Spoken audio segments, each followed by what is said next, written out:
안녕하세요. 김호준입니다. 지난 9월 트럼프 대통령이 긴 가스관이 북한에 형성 중이다. 유구합니다. 라고 했다는 연합뉴스 기사 기억나십니까? 알고 봤더니 주유소의 길이 길다. 경제 제재로 북한이 물자 부족을 겪는다는 의미인데 이걸 트럼프가 문 대통령의 러시아 가스관 구상을 싫어한다고 의혹을 냈었죠. 그런데 연합뉴스에서 이번엔 이런 보도를 냈습니다. 윌리엄 페리 전 미 국방부 장관이 한국과 일본은 독립적 핵전력을 더 선호한다고 했다. 전 국방장관이 한국 핵무기 보유를 옹호하는 것은 이례적이다. 이 연합기사를 윌리엄 페리 본인이 SNS로 직접 반박했습니다.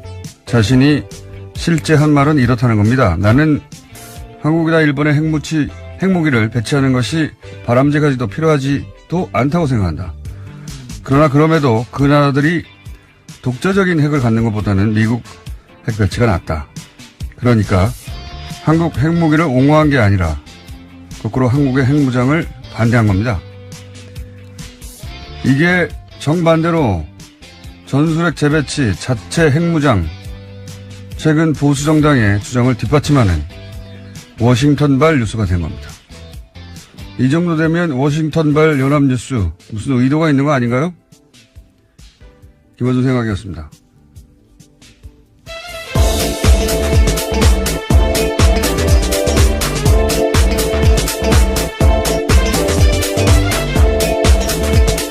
시사인의 김은지입니다.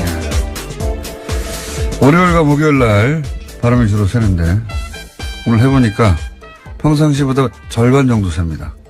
괜찮다는 의미시죠? 완전히 괜찮진 않고 평상시보다는 좀 나았다. 예. 이 기사 보셨어요? 예. 네. 그 해당 기사를 조선일보 등이 또 인용을 해서요. 문제가 2차적으로도 발생했었습니다. 그러니까요. 예. 이건 이렇게 본인이 미국의 전직 고위 관료가 본인이 직접 반박하는 경우는 제 기억엔 별로 없는데 정말 민망한 일이죠. 미 국방부 장관 출신이 다른 나라 핵무장을 지지할 리가 있나요? 예. 이 워싱턴발 그 연합뉴스 기사는 뭐랄까요? 반문재인 관점에서 해석할 어떤 마인드가 항상 준비되어 있는 게 아닌가. 그런 의문을 가지지 않을 수가 없어요. 이 기사를 쓴 기자가 지난번 러시아 가스관 오역한 예, 그렇죠. 같은 기자입니다. 하여튼 정반대의 뉴스가 최근에 한번 쭉 퍼졌었는데 당사자가 아니라고 했는데 또 똑같은 연합뉴스발이었습니다. 자, 첫 번째 뉴스는 뭡니까? 네, 주성영 전 한나라당 의원이 박주원 국민의당 최고위원으로부터 입을 맞춰달라는 회유를 받았다라는 오늘 아침 경향신문 보도가 있습니다. 박 최고위원은 2008년 김대중 전 대통령 비자금 의혹 제보자로 지목된 상태인데요. 하지만 지난주에 해당 보도가 나가자 바로 부인하는 기자회견을 열었습니다. 그러면서 주성영 전 의원도 어처구니 없어 한다 이렇게 밝힌 바가 있는데요. 이에 대해서 주 전 의원이 정면으로 반박한 겁니다. 박 최고위원의 해명이 거짓말이라는 건데요. 해명을 보면 이렇습니다. 주 전 의원의 말은 이런데요. 박 최고위원이 DJ 비자금 사건 제보자로 언론에 공개된 후에 여러 차례 나한테 전화를 걸어왔고 자기의 진술에 맞춰서 이야기를 해줄 수 없겠냐라고 부탁했다라는 겁니다. 그러다 자신이 검찰에 다 기록이 있는데 어떻게 부인하냐면서 자신은 언론과 접촉을 최대한 안 할 테니까 알아서 하라고 했다라는 겁니다. 박주원 최고위원이 거짓말을 하는 것 같습니다. 왜냐하면 본인 주장으로는 기자들이 이렇게 물어봤거든요. 주성영 전 의원과 통화를 해봤냐 최근에 물어봤더니 했는데 그런 말은 어처구니 없다고 하더라 라고 했는데 만약에 박주원 의원의 말이 맞다면 주성영 의원이 거기 맞춰 대답을 해줘야 되는데 어처구니 없다고 해줬어야 하는데 아니래잖아요. 예, 너무 나갔다라는 이야기까지 했습니다. 이건 이제 정반대로 얘기하는 거 봐서는 박주원 최고위원이 거짓말을 하는 것으로 보이는데 이 관련해서 이제 또 저희 패널인 박지원 전 대표가 계란을 맞았죠? 네, 어제 전남 목표에서 제1회 김대중 마라톤 대회가 열렸었는데요. 국민의당 주요 인사들이 참석했습니다. 그런데 박지원 의원이 안철수 대표 지지자가 던진 계란에 맞은 건데요. 행사장에서는 또 야유와 항의를 받은 것은 안철수 대표도 마찬가지였습니다. 김대중 대통령 비자금도 공갈로 다 했다. 간신배 물러나라. 이런 식의 항의를 받았다라고 합니다. 주말에 이 뉴스들이 크게 보도가 됐는데 이 박주원 사건 효과가 뭘까요? 예. 흔히들 안철수 통합 드라이브에 제동이 걸린다. 이렇게 이제 보도하잖아요. 저는 사실 반대로 봅니다. 안철수 대표는 계속 가거든요. 예. 그러니까 안철수 대표 호남계 의원들의 결벌을 오히려 촉진, 기정사실화하는 효과가 있을 것이다. 이 일로 만약에 통합 드라이브가 제동이 걸리고 못하면 이런 해석이 맞는데 계속 갈 거기 때문에 오히려 결별, 촉진, 네. 혹은 기정사실화. 그 연장선상에서 안철수 대표가 굳이 호남행을 계속 한 이유는 또 뭐냐? 뭐라고 보십니까? 저는 계란을 맞으려고 왔다고 봅니다. 계란을 안 대표가 호남 결별을 먼저 선언할 수는 없잖아요. 예. 네, 어제 박지원 의원 같은 경우에는요, 자신이 맞아서 다행이다 이런 이야기를 하긴 했습니다. 그 말의 의미는 안철수 대표 쪽에 그런 빌미나 구실을 주면 안 된다. 차라리 내가 만든 게 낫다. 이제 그런 의미죠. 예. 정치 9.5당이다 보니까 예. 이 사건은 이제 결별을 기정사실화하는 사건으로 앞으로 역할을 할 것이다. 박주원 위원은 애초에 왜 입당했을까요? 이 질문도 사실은 하지 않을 수가 없어요. 왜냐하면 검사 출신으로 DJ 검찰 저격. 수사관 출신입니다. 네, 수사관 출신으로 참 정보통, 유명한 정보통이었어요. 예, 그렇죠. DJ 저격수 역할, 정보 제공자 이런 역할인데 한나라 출신은 시장. 안산시장까지 했었고요.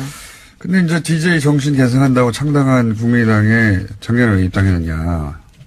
본인 정책사가 전혀 안 맞거든요. 요 얘기는 나중에 한번 따로 한번 해야 되겠습니다. 긴 얘기가 될 것 같아서. 자, 다음 뉴스는 뭡니까? 네, 이건희 삼성전자 회장의 자택공사 비리 의혹을 경찰이 수사하고 있는데요. 경찰이 이를 수사하다가 차명 계좌를 발견했다라고 합니다. 그래서 국세청을 압수수색했는데요. 서울국세청입니다. 또 JTBC 보도에 따르면요. 해당 계좌는 모두 8개로 삼성그룹 전현직 임원 명의로 되어 있다라고 하는데 경찰 관계자에 따르면 삼성그룹 관계자가 조사 과정에서 해당 계좌에 대해서 회장님 재산이다라고 진술했다고 합니다. 정권이 바뀌니까 삼성 차명 계좌들이 갑자기 많이 발견되네요. 네, 앞서 말씀드렸던 계좌들과는 다른 계좌라고 합니다. 이 계좌는 공사비. 예, 이건희 회장 자택 공사비에 회사에 비자금이 들어갔다라는 의혹이 있어서 추적하다가 나온 것들이거든요.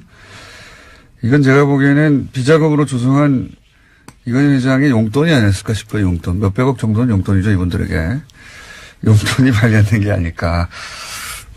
따로 회장님으로 마련해둔. 예, 그런 거 마음껏 쓰시라고. 그런 용도가 아닐까 싶습니다. 어쨌든 이게 발견됐으니 또 나오겠죠, 이야기가 더. 다음 뉴스는 뭡니까?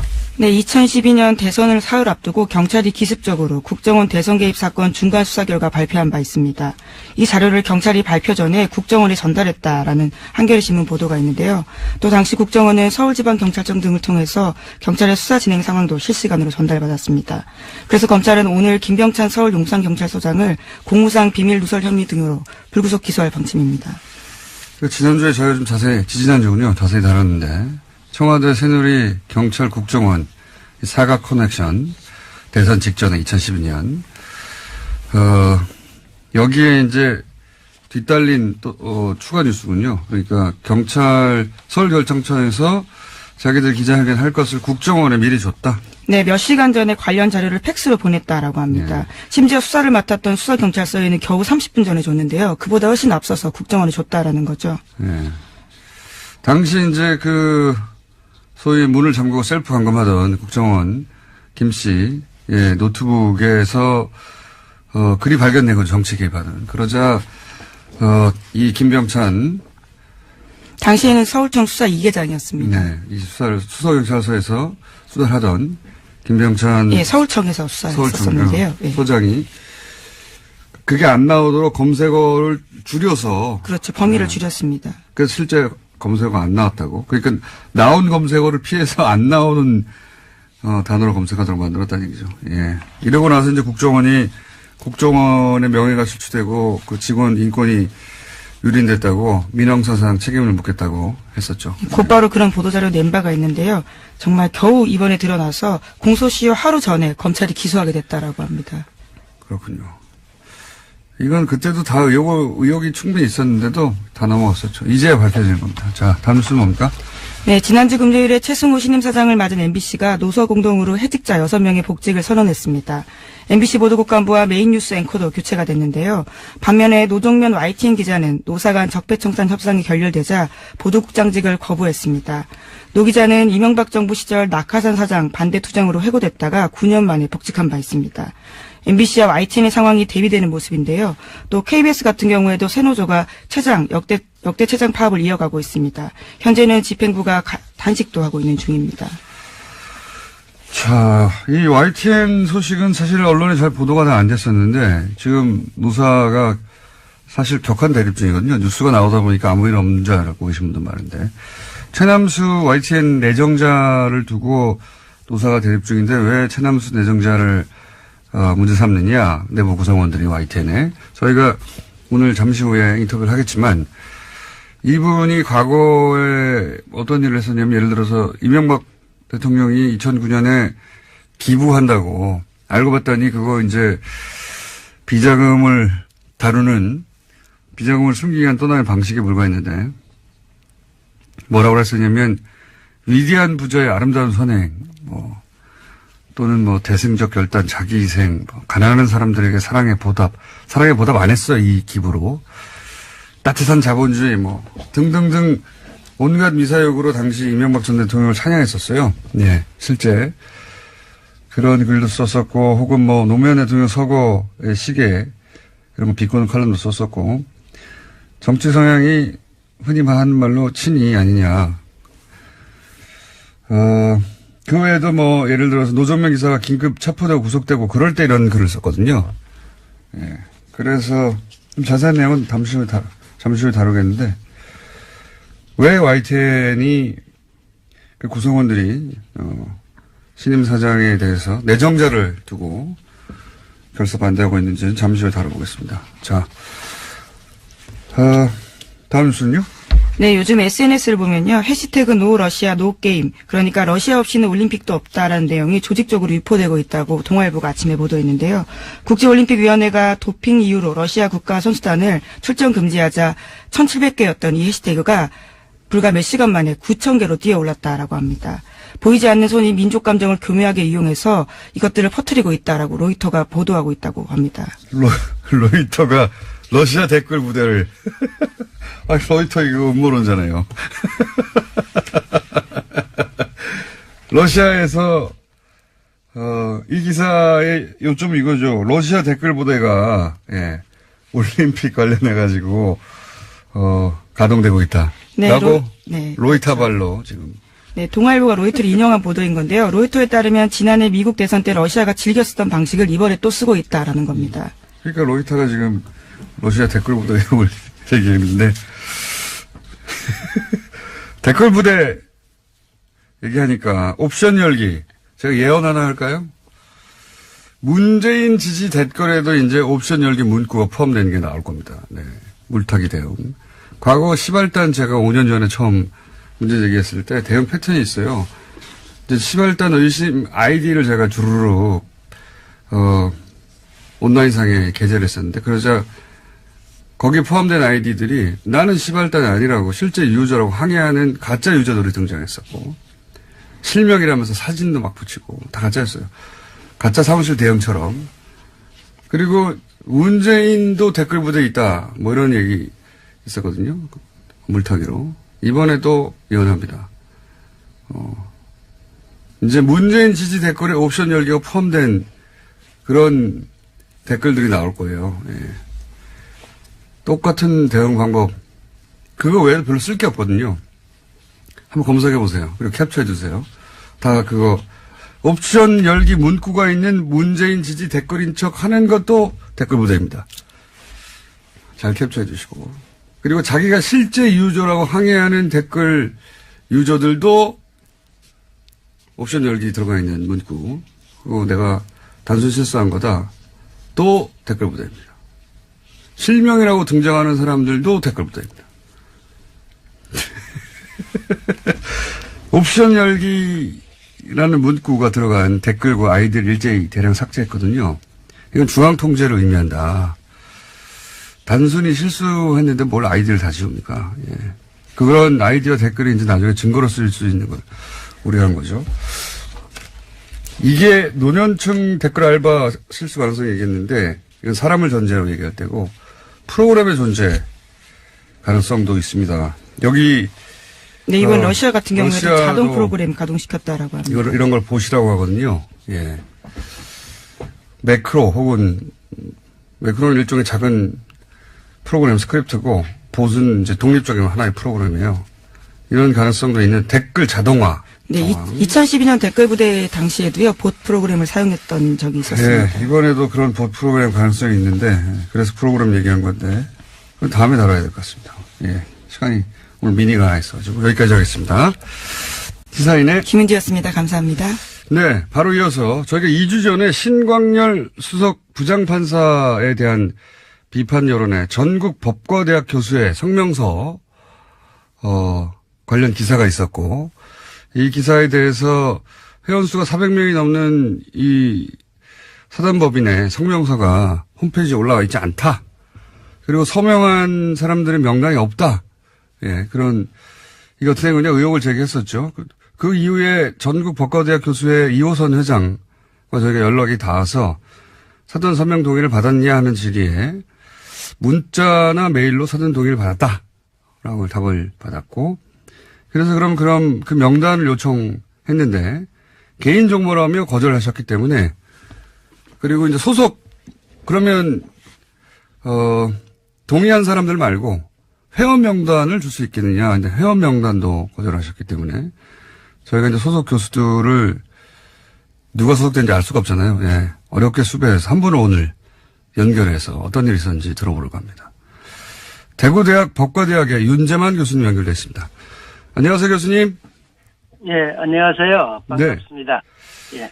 그 전국 법과대학 교수회 회원이시죠? 지금 예. 그 전국 법과대학 교수회가 어떤 단체인지 홈페이지를 통해서는 활동량이 거의 없어서 알 수가 없어서 여쭤보는 건데 어떤 단체입니까? 예, 전국 법과대학 협의회는 2009년에 네. 대학이 구성원입니다. 저도 그때 학장이었기 때문에. 아, 대학이 구성원. 예. 예, 참여 멤버였어요. 예. 처음에 구성 멤버죠. 예. 그런데 이 2015년에 예. 전국 법과대학 교수회가 예. 구성원이 법과대학 교수들로 바뀌어가지고 아하. 이렇게 결정을 해요. 예. 그래서 이 구성원이 바뀐 거죠. 법과대학이 구성원이었는데 예. 법과대학 교수들이 구성원으로 아하. 어쩌면 일종의 질적인 변화를 가져온 건데요. 하여튼 의결 절차를 거친 거니까. 그리고 이 전국 법과대학 협의회가 전신 예. 이게 사법시험 존치, 예비시험 제도 도입 등 예. 로스쿨 제도 개선을 위한 목적으로 이제 설립된 거라서 예. 그 목적은 그대로 가지고 간다고 보고요. 예. 구성원들이 동의해가지고 묵시적인 동의죠. 오늘에 이렇게 된 겁니다. 알겠습니다. 처음에는 대학으로, 그러니까 로스쿨 문제 제기를 한 대학들 네. 모임으로 시작됐다가 나중에는 구성원들이 교수회로 바뀌었다. 네. 예. 알겠습니다. 그럼 이제 이 성명서 관련해서 제가 질문을 드려보겠습니다. 성명서가 처음 언론에 보도된 게 이제 찾아보니까 11월 27일 월요일 오후 3시 20분경이었는데 세계일보를 통해서 그 이후 연합뉴스에서도 보도가 됐고. 네. 그런데 이제 이호선 회장은 언론에 보도되기 전에 집행부 카톡으로 중지를 모았다 해서 이제 그 카톡 화면을 저희한테 보내왔는데, 근데 이 카톡 화면에는 찬반 토론 내용이나 회원 동의 이런 걸 묻는 내용이 없어서 제가 여쭤보는 건데, 네. 혹시 이 성명서를 발표하기 전에 동의 여부를 묻는 어떤 요청을 교수님께서 받으셨습니까? 받으셨으면 어떤 형태로 받으셨나요? 네. 우선 그 이호선 회장이 얘기한 카톡으로 중지를 모았다 이 얘기는 네. 회원 교수들의 의견을 물은 게 아니고요. 예. 회장, 부회장 등 집행부 논의를 했다는 얘기입니다. 아, 집행부 내부에서. 성원들의 의견을 수렴했다는 얘기가 아니에요. 회원들 의견을 물었다는 얘기가 아니다. 예. 예, 그 다음에 회원들에게는 예. 지난 11월 27일 11시 55분에 예. 독립을 해치는 자제되어야 한다. 뭐 성명 초안. 근데 헌법에는 사법부 독립이 아니라 법관의 독립성이거든요. 예. 이 표현도 좀 잘못된 건데 어쨌든 사법부의 독립을 해치는 행위는 자제돼야 된다. 이런 성명서 초안과 함께 의견을 주면 수렴하겠다. 예. 이런 휴대폰 문자가 왔어요. 아, 문자가 왔다. 예. 문자가 왔어요. 예. 근데 저는 12시부터 오후 4시 45분까지 강의가 있었기 때문에 예. 오후 5시 정해야 5시 정확하게 얘기하면 5시 13분입니다. 그때서야 반대의 뜻을 담은 2개의 문건, 이게 제가 작성한 건데요. 예. 그걸 휴대폰 문자로 발송합니다. 그 예. 나중에야 그 다음날 알았던가요, 저는? 나중에 보니까 세계일보의 김태훈 기자를 통해가지고 예. 오후 3시 20분에 예. 사법부 독립을 해치는 행위는 자제되어야 된다. 이 전국 법과대학 협의회, 교수회군요. 예. 교수의 명의의 성명서가 이미 발표된 것을 알게 되었습니다. 근데 그렇다면은, 예. 김태훈 기자님도 그 기사를 작성해야 되고, 또 데스크 검토도 있어야 되고, 그 시간이 한두 시간 걸린다고, 최소한 예. 잡아가지고요. 예. 본다고 한다면은, 400여 명 이상이 되는 전국 법과대학 교수들의 의견 수렴을 위해서 겨우 1시간 내지 2시간밖에 걸리지 않았다는 건데, 예. 이건 물리적으로 불가능하죠. 따라서 처음부터 전국 법과대학 교수들의 의견 수렴을 할 생각은 없이 언론에 발표하기로 기획된 것이 아닌가 볼 수 없다는 것이죠. 그런 의혹을 가지고 계시군요. 그럼 혹시 그 교수님은 11시 55분에 문자를 받고 12시가 강연이어서 끝나고 나서 5시에 나는 반대한다고 문자를 보냈는데 이미 기사는 3시에 나갔더라. 이런 얘기인데 그렇죠. 예. 혹시 다른 분들은 이 성명서에 동의한다는 단문자를 보냈는지 확인해 보셨습니까? 다른 분들은 모르겠어요. 저는 제가 그렇게 받았기 때문에 그냥 한꺼번에 보내지 않았겠습니까? 그렇겠죠. 물론.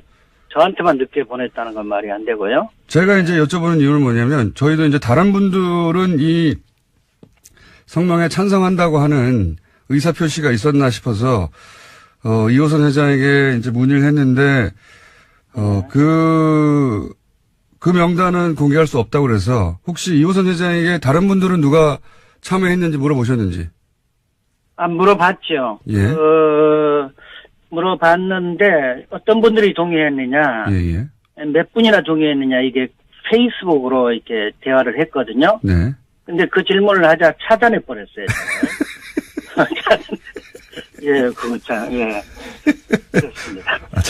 차단 나가셨군요, 회장에게. 예.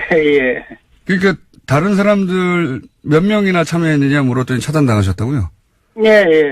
대답하면 될 텐데 아마 대답하기가 곤란했는가 보죠. 저희가 그 이호선 회장과 통화한 결과로는 문자를 보내서 반론이나 피드백이 없으면 동의한 걸로 보고 발표했다고 하던데. 그거는 예. 이제 법과대학 교수회가 예. 활동을 좀 해왔는데요. 예.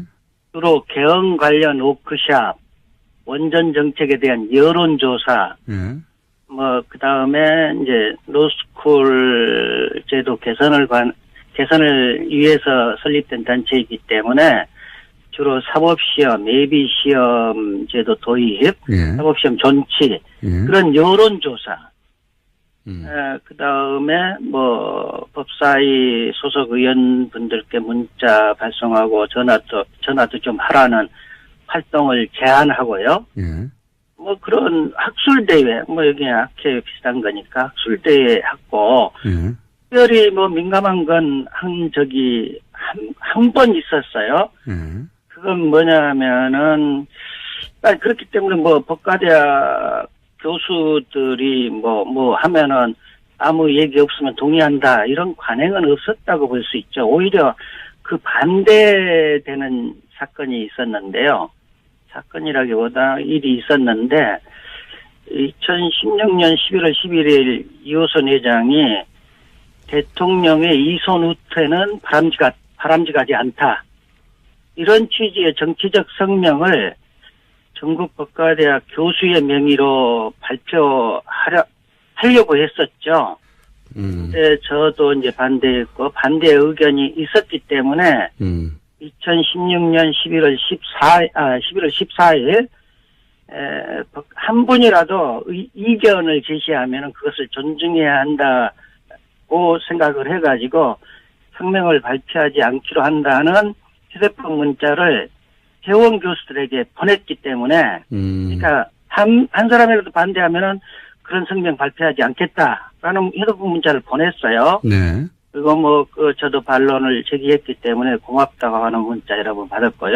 네. 이런 반론이 있으면 동의로 간주한다는 관행이 있다기보다는 이견이 있으면 성명을 발표하지 않겠다는 관행이 있는 셈이죠, 오히려. 이견이 있으면 발표하지 않겠다는. 그런데 이번에는, 이번에는 이견이 있는지 없는지 확인해달라는, 페이스북 문자에 차단을 했다면 혹시 전화로 그럼 물어보시면 되지 않습니까? 전화는 하지 않았어요. 문자로 갔고요. 예. 그러니까 이게 기록으로 전부 남아있는 겁니다, 지금. 알겠습니다. 절차적으로 문제가 있다고 지금 얘기를 하시는 건데, 참고로요. 네. 참고로 이호선 회장이 2016년 11월 11일 대통령 이선 후퇴가 바람직하지 않다. 예. 이 얘기는 그 당시에 이선 후퇴 해야 된다는 게 굉장히 강하게 이제 여론이 그렇죠. 형성이 네. 되고 있었던 때였기 때문에 네. 오히려 정권을 보호하려고 하는 게 아닌가 그런 의심이 그때는 들으셨다. 그랬던 때였죠. 그때 그런 얘기를 하겠다니까 물론 반대가 있었죠. 알겠습니다. 그러면 절차적인 부분은 이제 문제 제기하신 건 알겠습니다. 그러니까 누가 동의했는지 밝혀달라고 했더니 이제 차단을 했고 그리고 예. 문자를 보내고 한두 시간 이내에 수렴 정도만 거친 후에 바로 기사가 된 것 같다. 그러니까 처음부터 수렴할 의지가 없었던 것 같다. 이런 이제 문제의식이신데. 예. 성명의 내용에는 동의하십니까? 그럼 신경열 판사의 판결에 대한 일반인들의 비판은 사법부 독립을 해치는 것이다. 이 내용에는 동의하십니까? 그게 이제 우리나라에서는 지금 법관들이죠. 직업법관들만 사법권을 행사하는 게 그게 정설인 것처럼 네. 그렇게 교육을 받아갖고 그 외에 다른 나라의 제도 이런 것들은 전혀 배운 바가 없기 때문에 사법권은 오직 직업법관들만 행사하는 것이다. 이렇게 알고 있는데요. 네. 독일 등 외국에서는 직업법관들만 사법권을 행사하는 게 아니라 깜짝 놀랄 만한 일인데요. 일반 시민들도 예. 직업법관들과 함께 동일한 권한을 갖고 독일 참심제라든지 명예법관제 이런 거 보면은 동일한 법관과 동일한 권한을 갖고 일반 시민들이 참여를 해요. 사법권 행사에. 예. 그렇기 때문에 우리나라에서는 직업법관들이 이제 정관들, 학연, 지연, 혈연 이런 등에서 흔들리고 특히 자신들 승진 때문에 대법원으로부터 흔들려가지고 법관이 독립적이지 못하고 자의적으로 사법권을 행사하는 게 문제죠. 이 심강열 판사도 우병우와 같은 대학 연수원 동기이고 같은 지역 출신인데 그것도 지역 출신인데 보통 사람이라면은 공권 행사에 흔들릴 만큼 많이 가까운 사이죠. 그런데도 일반 시민들이 납득이 안 가는 결정까지 했기 때문에 의심을 하는 것이거든요. 예. 우리나라가 외국처럼 직업법관과 일반 시민이 구석적구심을 하는 사법참여 민주주의 국가였다면은 심강열 판사가 갖고 있는 대학 연수원 동기 등 학연이나 지연의 영향을 차단할 수 있었을 텐데 그런 제도가 없기 때문에 영향을 받았을 것이라고 국민들이 의심을 하는 것이죠. 이렇게 일반 시민이 직업법관과 함께 사법권을 행사하는 사법참여주의 민주주의 제도에서는 승진이라든지 정관, 학연, 지연, 혈연 등 영향을 차단할 수 있을 뿐만 아니라 사법참여 민주주의 제도에서는 대부분의 법 이론에 정통한 직업법관들이 일반 명예 법관들을 일반 시민이기 때문에 이제 설득을 해가지고 주로 직업법관들의 판단대로 따르게 되겠죠. 그러나 그 과정에서 직업법관들이 명예법관들을 설득해서 사법권을 행사하기 때문에 시민들에게 설득력 있게 사법권이 행사될 수 있는 장점이 있기 때문에 우리도 이번 기회에 사법참여민주주의 제도의 도입을 고려해보면 어떨까 하는 생각이 듭니다. 알겠습니다. 그러니까 일반의 비판은 있을 수 있는 일이다. 사법부 독립을 해친다고 하는 것은 동의하지 않는다 이런 말씀이시네요. 요약하자면. 예, 그렇죠. 네. 그렇죠. 예. 알겠습니다. 오늘 말씀 여기까지 듣겠습니다. 감사합니다. 예, 감사합니다. 네, 지금까지 대구대학 법과대학의 윤재만 교수님이었습니다.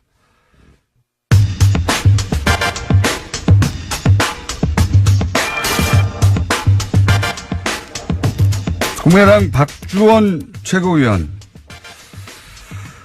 이 사건, 더불어민주당 김홍걸 국립통합위원장 연결해서 어떻게 보시는지 짚어보겠습니다. 안녕하십니까? 예, 안녕하세요. 처음에는 이제 진실 공방이 있다가 어제 주성영 의원이 이제 재인터뷰를 했는데, 박주원 최고위원이 김대중 전 대통령 비자금 맞다라고 하면서 그걸 재차 여러 번 확인해 준 바 있다고 인터뷰를 해서 사실상 이 공방에는 이제 쐐기를 박은 것 같은데, 2008년에도 당시에 박주원 최고위원이 이 제보자 아니냐 하는 의혹이 있었다고 하는데 그때 혹시 들어보셨습니까? 저는 그 당시에는 듣지 못했는데요. 네. 당시에 그 같은 법사위에 있었던 박지원 의원은 뭐 인터뷰에서 예. 그 당시에 소문은 들었다. 예. 이렇게 말씀을 하셨죠. 소문, 그때는 소문이라면 지금은 이제 거의 확정되는 분위기인데. 근데 이 일이 예견된 사태라고 하셨던데, 왜 어떤 의미로 예견된 사태라고 하신 겁니까? 아, 예. 그러니까 국민의당 쪽에서 그동안에 특히 안철수 대표가 이제 자기 세력이 부족하기 때문에 마구 이제 사람들을 받아들였는데 그런 사람들 중에 좀 문제성 있는 사람들이 많이 나오지 않았습니까? 뭐 지난번 증거 조작 사건의 뭐 이유미 이준서라든가 네. 또 뭐 주변에 그 과거 친이계라고 할 수 있는 그 한나라당 출신들 네네. 이런 사람들이 꽤 있거든요. 예. 예, 그런 사람들을 뭐 과거 검증을 안 하고 마구잡이로 받아들이다 보니까 그런 사람들까지 끼어든 게 된 거 아닌지 그렇게 보는 거죠. 그렇게 영입할 때부터 이런 사달이 나중에 날 것만 같았다 이런 말씀이시군요. 그렇죠. 그러니까 박주원 씨가 네. 이제 한나라당에서 시장까지 한 경력이 있는데 네. 상당히 그쪽에 충성을 했던 사람인데도 불구하고 시장 했던 것이 아주 스펙이 괜찮다. 오히려 그런 식으로 평가를 했다는 걸 들어봐도 이제 영입한 기준부터가 잘못돼 있었던 거죠. 그래서 예견된 사태라고 하시는 거고. 예. 그래서 이제 소위 이제 친안파 그 국민의당의 구성원들 중에 친한파 구성원들 중에 친이기가 있다 이렇게 이제 의심해 오셨던 거고 이번 사태가 그런 연결선상에서 봐야 되는 거 아니냐 이런 말씀이신 것 같은데. 예, 맞습니다. 그렇다면 바른정당 통합 추진도 같은 맥락에서 이해하시는 겁니까? 뭐 그것과 무관하다고 할 수 없죠. 뭐 친이계들이야 같은 당내의 호남 의원들이나 이런 사람들보다 아무래도 그 뿌리가 같고 코드가 맞는 바른정당 사람들하고 합치고 싶어 하는 건 뭐 당연한 일이죠.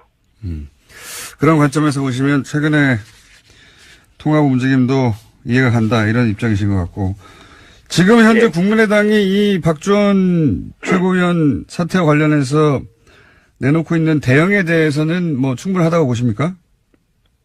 글쎄요.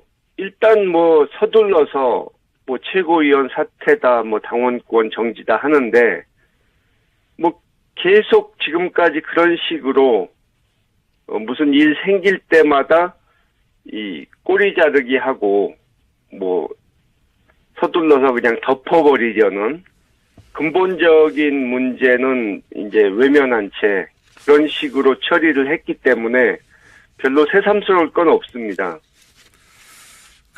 안철수 대표는 정치적 음해가 아닌가 초반에는 그런 이야기도 했었는데. 그게 이제 일단 안철수 대표의 그 상황 인식이 근본적으로 문제가 있다는 걸 보여주는 거죠. 그러니까 무슨 전에도 그랬지만 계속해서 무슨 문제가 생길 때마다 이 자신의 잘못은 전혀 인정을 하려 하지 않고 그냥 남들이 자기를 음해하기 위해서 뭔가 정치적 음모가 있다는 식으로 그렇게 몰아붙이는 그것은 참 정치 지도자로서 심각한 문제라고 봅니다. 호남계 쪽에서의 반응은 어떻게 보십니까? 글쎄요, 그분들이 이제 말은, 그런 심각한 문제들에 대해서 지적은 하는데, 사실 자신들도 그분들이 이 안철수 씨 쪽에 그런 문제가 있다는 것을 너무도 잘 알고 있었음에도 불구하고 그동안 이 정치적인 필요에 의해서 손을 잡고 가지 않았습니까? 네. 그런 문제점을 또 지적을 안 했고, 그렇기 때문에 사실 지금 안철수 대표의 행태를 과연 비판할 자격이 있는지, 그것도 좀 의심하지 않을 수가 없는 거죠. 이미 영입할 때부터 문제가 많았는데 그때는 침묵하지 않았느냐? 그렇죠. 이것저것 이 문제점이 많았음에도 불구하고 사실 안철수 대표나 호남 쪽 의원들이나 처음에 같이 시작할 때부터 서로에 대해서 별로 신뢰하지도 않았고 자신들과 맞는 상대라고 생각도 안 했지만 이제 서로 필요에 의해서 손을 잡은 거죠. 알겠습니다. 계란투척, 어제는 또 박지원 전 대표 계란투척 사건이 있었는데 이건 어떻게 보십니까? 예, 저도 바로 그 자리 옆에 있었는데요. 아, 그러셨죠, 참, 예. 예. 근데, 근본적으로 이제 그 당이 한마디로 이제 좀 전에 말씀드린 대로 서로 맞지 않는 상대, 신뢰하지 않는 상대가 불편한 동거를 하다가 이제 갈 때까지 간 것 같다 하는 그런 생각이 들고요. 어제 계란 던진 분. 네. 보도 나온 걸 이렇게 보니까 이제 광주 사람이긴 한데. 네. 보니까 SNS에 본인이 올린 것도 그렇고 이제 안철수 대표의 열성 지지자이기는 하지만. 네. 성향이 좀 자유한국당 사람들. 네. 또는 친박계 같은 그런 성향이더라고요. 그러니까 상대를 이제 종북좌파로 몰아붙이는 그런 식의 네네. 아주 수구적인 보수 성향.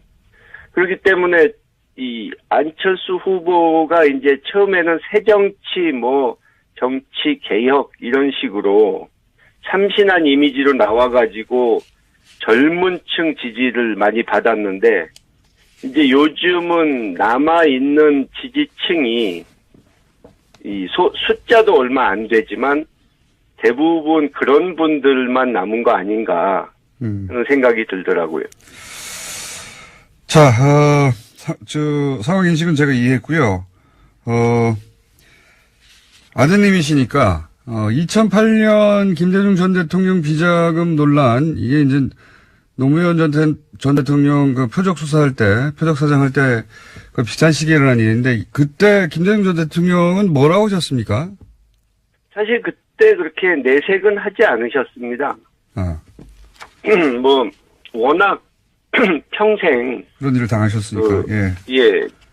이 근거 없는 모함과 음해를 많이 당하셨기 때문에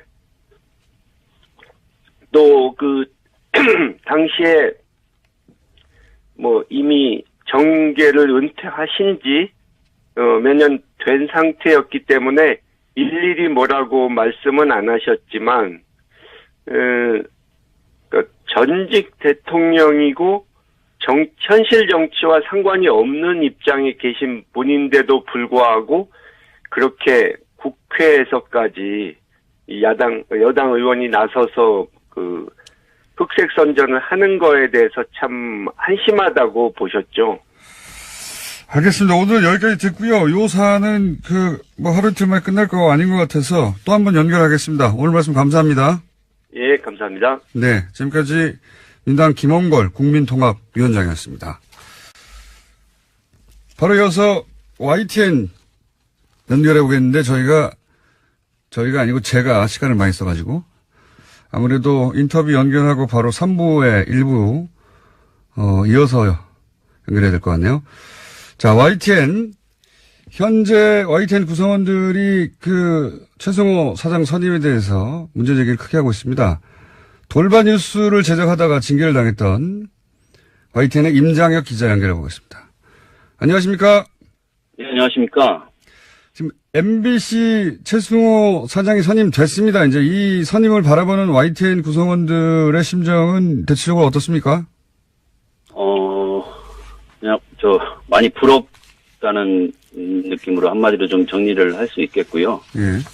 그리고 저 개인적으로는 부러움을 떠나서 같은 대한민국 언론인으로서 대한민국 언론계에 참 다행인 일이고 환영할 만한 일이라고 생각을 합니다. 그러나 이제 저희 지금 같은 시기에 YTN 사장 선임 문제가 걸려 있어서 좀 정반대 상황인 저희 입장에서는 좀 부럽고 축하하면서도 좀 부러운 그런 좀 복잡한 감정이고요. 어떻게 정반대인 겁니까? MBC 경우는 지금 이제 구성원들이 바라던 바, 그리고 지금까지 쌓여왔던 폐단들, 적폐를 청산할 적임자가 지금 선임이 됐지 않습니까? 네네. 그런데 이제 저희 YTN은, 이명박 박근혜 정권 때까지 이제 부역자로 저희들은 규정을 하는데, 그런, 언론인, 그런 이제 사람들이 사장이 됐다가 예. 저희 마지막 박근혜 정권 때 임명됐던 사장을 저희가 가장 먼저 몰아낸 언론사여서 네네. 적폐 청산의 기회가 가장 먼저 찾아왔음에도 불구하고 예. 지금은 정반대 성향 역시 이제 9년 동안 부역을 해왔던 그런 인물이 내부의 부역자들하고 이해가 맞고 결탁을 해서 지금 사장이 되려고 하는 상황이어서 지금 MBC와는 말 그대로 180도 반대 상황입니다. 어떻게 그게 가능했죠? YTN은 이사회를 통해서 선임하지 않습니까? 네, 국민분들께, 청취자분들께 좀 이제 한 가지 팩트로 알려야 될 것은 저희 YTN 이사회를 구성하는 건 이제 대주주들이 예. 공기업들이거든요. 대부분이 마사회, 예. KD라든가 인삼공사라든가 마사회. 예. 그런데 이제 그 공기업들의 사장들이 이제 박근혜 정권 때 임명됐던 분들이 대부분이거든요. 그렇구나. 예, 그리고 이제 9년간 저희 YTN 내부에서 요직을 차지하고 보도를 좀 농단해왔던 사람들이 지금도 여전히 YTN의 주요 보직을 계속 차지하고 있고요. 실세이고요. 그런 상황에서 이제 이사회가 열리고 절차적인 정당성을 갖췄다 하더라도 지금까지 이제 쌓여왔던 폐단들을 청산하기 싫어하는 사람들의 이해가 맞아 떨어진 거겠죠. 알겠습니다. 임장 기자님, 3부에서 다시 한번 연결할게요. 네네. 3부에서 뵙겠습니다.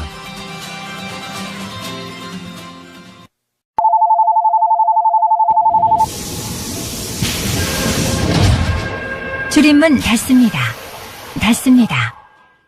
닫습니다. 김어준의 뉴스 공장. 최승호 PD가 MBC 사장이 된 가운데 YTN은 여전히 구성원들이 사장 내정자죠. 예, 사장 내정자에 대해서 반대하고 있습니다. 그 이유를 듣고 있었는데요. 예. 2부 마지막에 YTN 이사회를 구성하는 대주주가 한전, 마사회, KTNG 등인데 이 공기업 사장들이 박근혜 정부 시절 낙하산으로 임명된 인사들이고 이 이사회에서 임명한 최남수 내정자에 대해서 구성원들이 반대하고 있다. 여기까지 저희가 돌발뉴스 과거 돌발뉴스를 제작하다가 징계를 받은 임장혁 기자 연결해서 이야기를 듣고 있었습니다. 자, 연결해서 기자님. 예. 네. 죄송하지만 그 돌발 영상입니다. 아, 그렇군요. 돌발 영상. 네. 예. 하도 오래돼가지고요. 예. 예. 저도 즐겁게 봤었는데. 자, 그렇게 낙하산으로 임명된 공기업 사장들로 구성된 이사회에서 네. 최남수 지금 사장 내정자를 선임했고, 그래서 임명 절차를 받다가 구성원들이 반대해서 지금, 대치 국면인데, 예. 최남수 사장 내정자가 그런 이사회에서 선임됐다. 이외에 또 반대하신 이유가 있습니까, 구성원들이? 일단 이제 구조적으로는 저희는 이제 적폐청산의 가장 걸림돌이 될 인사를 적폐들이 이제 뽑았다는 거에 대해서 이제 분노하고 있는 거고요. 네네. 이분의 개인적인 그 이유, 그 배경에도 저희들이 또 정서적으로 용납되지 않는 부분이 있습니다. 일단 이 회사가 어려울 때마다 네. 두 번이나 이제 그 스스로 YTN 싫다고 떠난 사람인데 말하자면은 두 번이나 탈영했던 사람이 이제 부대장을 하겠다고 나선 셈이고요.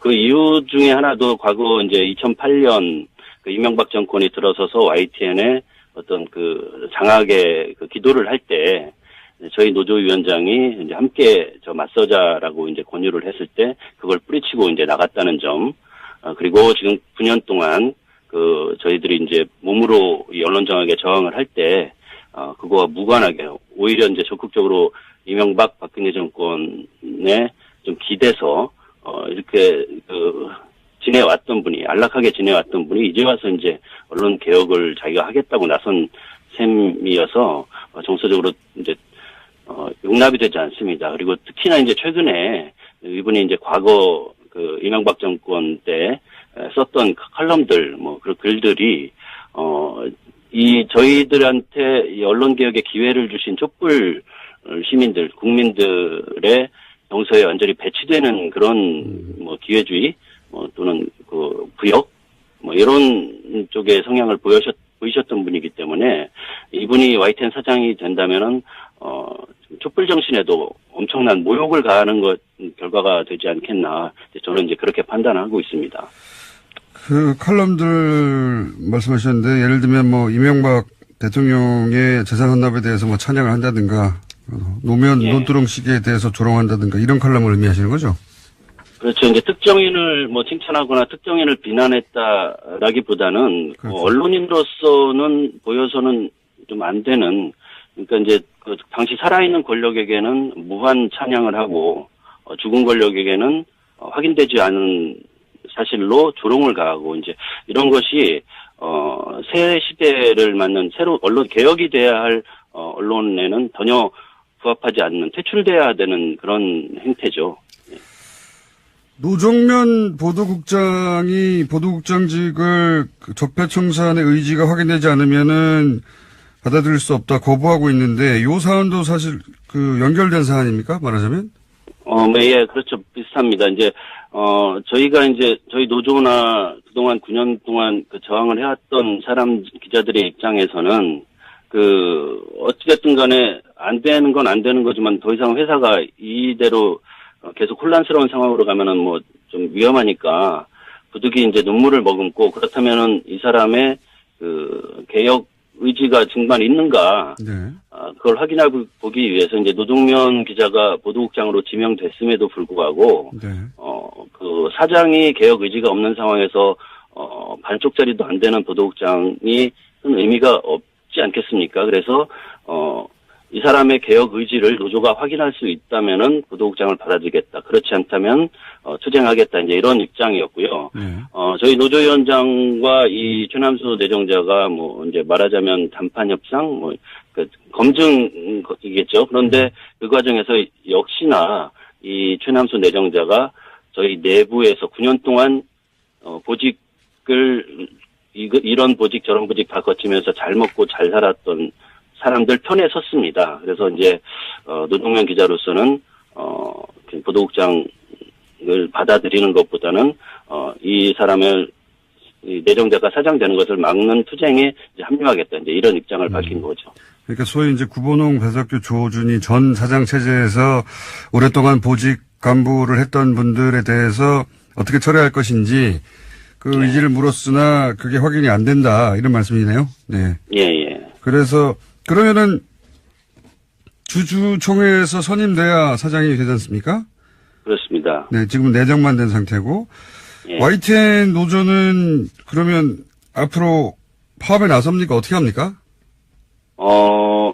그거 제가 노조 대표는 아니기 때문에 네. 말씀드릴 수는 오히려 노조 없지만 대표를 일부러 안 모셨습니다. 그래서.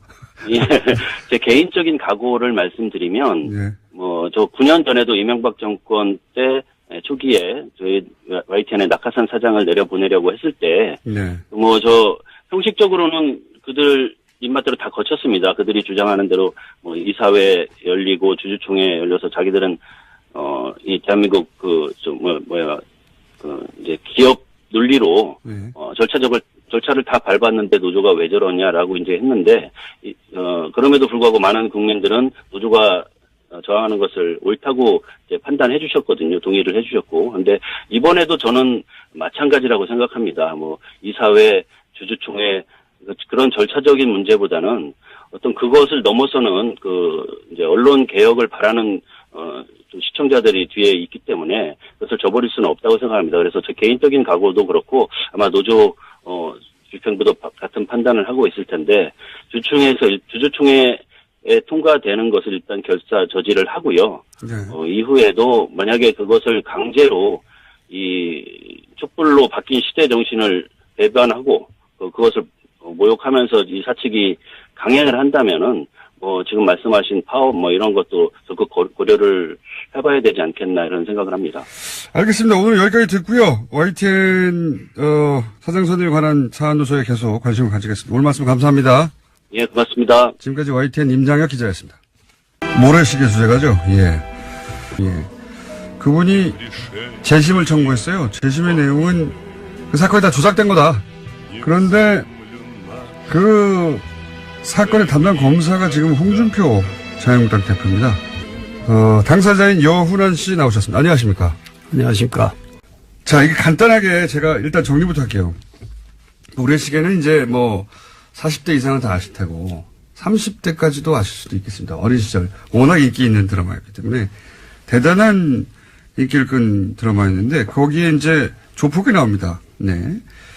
나 지금 떨고 있니? 네. 최민수 씨가 이제 분했던.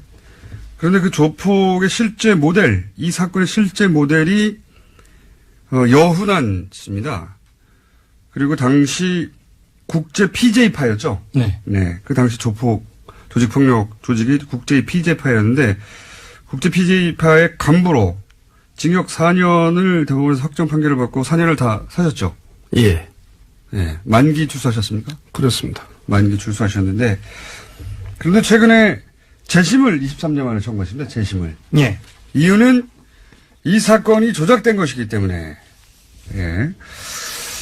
요약하면 그런데 이제 좀 자세히 알아보겠습니다. 홍준표 대표하고는 언제 만나신 겁니까? 네. 처음 얼굴을 대면했던 것은 91년도 7, 8월경으로 기억하고 91년도 있습니다. 7, 8월. 예. 혹시 본인이 국제 PJ파의 간부 혹은 보스셨나요? 전혀 그렇지 않습니다. 전혀 그렇지 않다는 건 보스가 아니었다는 겁니까? 간부가 아니었다는 겁니까? 아니면 PJ파 자체와 관련이 없다는 겁니까? PJ파 자체하고 전혀 관련이 없다는 겁니다. 잘 이해가 안 가네. 전혀 무관하시다는 거죠? 전혀. 예, 그렇습니다. 그 파하고는 전혀 무관합니다. 그러면 제가 몇 가지 짧은 질문을 드리자면, 그때 이제 그 홍준표 당시 검사에게 칼을, 그때는 택배가 없었죠? 그렇죠. 네. 직접 배달을 해야 되죠. 칼을 배달해가지고 유명해진 그 칼 배달 사건인데, 그건 직접 그러면 배달하셨습니까? 전혀 그것도 사실과 다르고요. 당시 저는 홍준표 씨하고, 예.